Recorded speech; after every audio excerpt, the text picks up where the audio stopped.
Hello po, Earth Sign, Capricorn, Taurus, and Virgo. Kumusta po kayong lahat? Okay, so Earth Sign, maraming salamat po sa walang sawang pagsubaybay sa ating pong daily horoscope. And kung ikaw ay bago pa lang sa ating channel, mag-subscribe na po kayo and i-click mo na rin yung ating notification bell para lagi kang updated sa ating mga bagong upload. And sa mga interesado po pala sa ating private reading, ayan, iiwan ko na lang yung link ng aking Facebook sa ating pong description box below.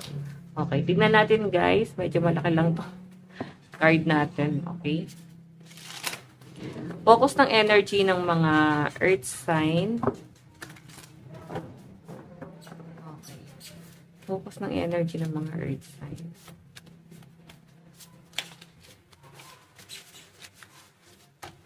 So, meron tayo guys, the mist. Okay, so, earth sign. Wait lang, parang di pantay itong ano natin. Earth sign na to kasing the mist na to, good looking to, no?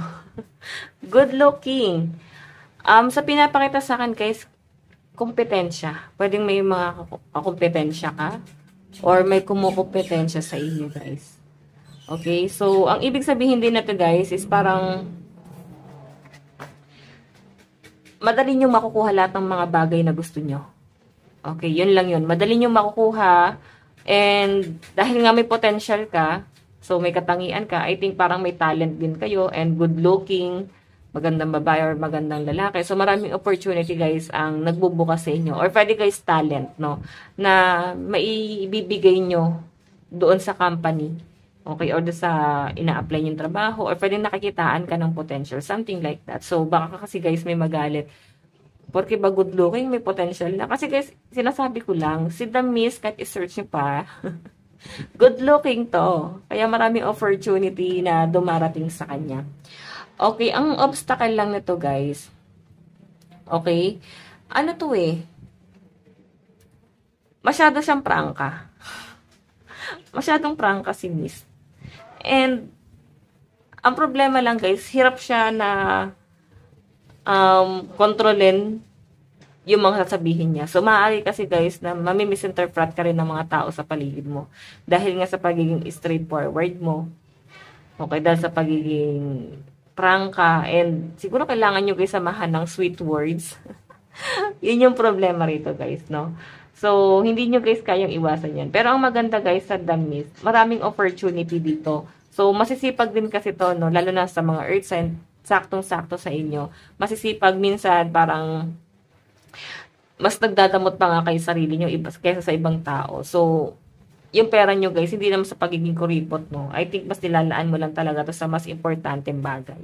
So, I think earth sign, mas importante sa yung family mo. Kasi sa kanila guys, hindi kayo nagdadalawang isip para magbigay. Pero para sa sarili nyo guys, mas mas control mo. Okay, so lahat all out para sa family. Tignan pa natin guys. Ayan po yung The Mist. Okay.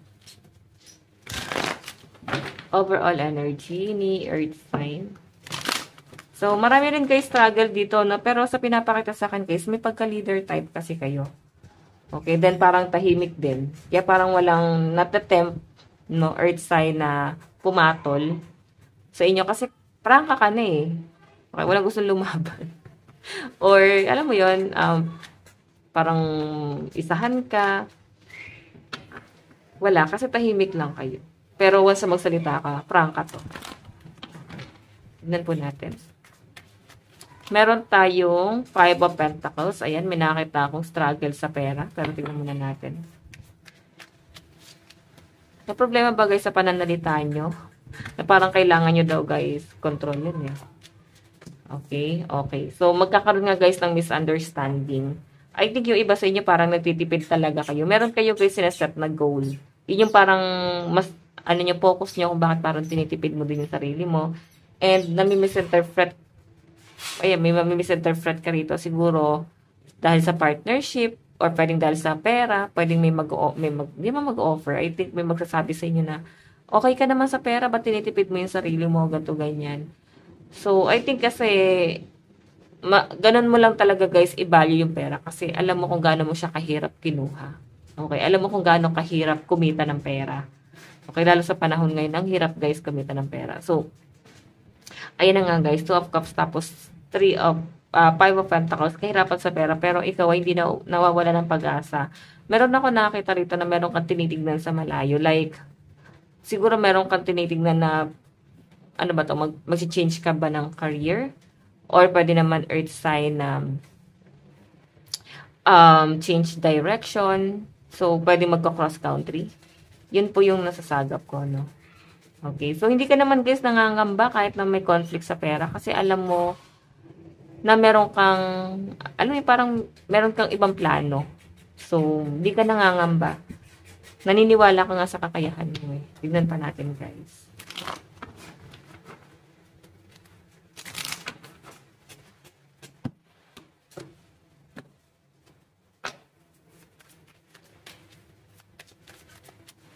Meron tayong, wow, the lovers.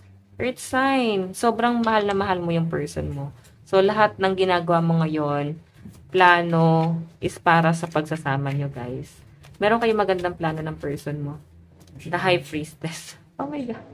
Si High Priestess, buntis to eh. May pregnancy. May pag-usap about pregnancy, guys. Or baka may buntis dito. Kaya siguro nagtitipid yung iba sa inyo kasi nga, may pregnancy. Meron kayong ine-expect. So, may nakikita rin ako dito, Earth sign. Ayan. Ace of Pentacles, guys, is big amount of money. Page of Pentacles, so bago pa lang, no? Sabihin, may bagong opportunity na darating sa inyo. Pero pwede ka raw, guys, kumita ng malaki dito. Or pwedeng mas mag-improve ka pa dun sa bagay na yon. Like, mag-i-stay ka na doon. Pwedeng, parang matagal mo siya, guys. Alam mo yan, parang matagal mo tong parang hindi naman pag-aaralan. Ano ba? Pwede pagkakitaan. Ganon. Pwedeng tumagal siya sa inyo at baka makaipon ka pa rito. So, mas malinaw kasi Earth sign na parang gusto mong mag-change ng career talaga or magtrabaho ngayon kasi meron kayong pinaghahandaan. Okay? Meron kayong ine-expect na paparating. Yun nga, pregnancy. O iba sa inyo, may plano na kayo mag-anak ng person mo. O, may nagtitipid talaga, guys. So, maganda yan, guys, no? Kaya siguro, the mist, focus sa goal. Okay? Pwede iba sa inyo, meron kayong papasukan na extra income din yung bagay na yun. Part-time job. Tignan po natin advice sa mga earth sign. Meron po tayong just for fun. Don't take it too seriously. Masyado kang seryoso, guys, kasi parang nape-pressure ka rito. So, relax lang daw kayo, earth sign. Kasi mape-pressure ka eh. Okay, relax ka lang, guys. Okay? So, earth sign, ito lang po ang inyong reading. Bukas po ulit. God bless and love you all. Bye-bye.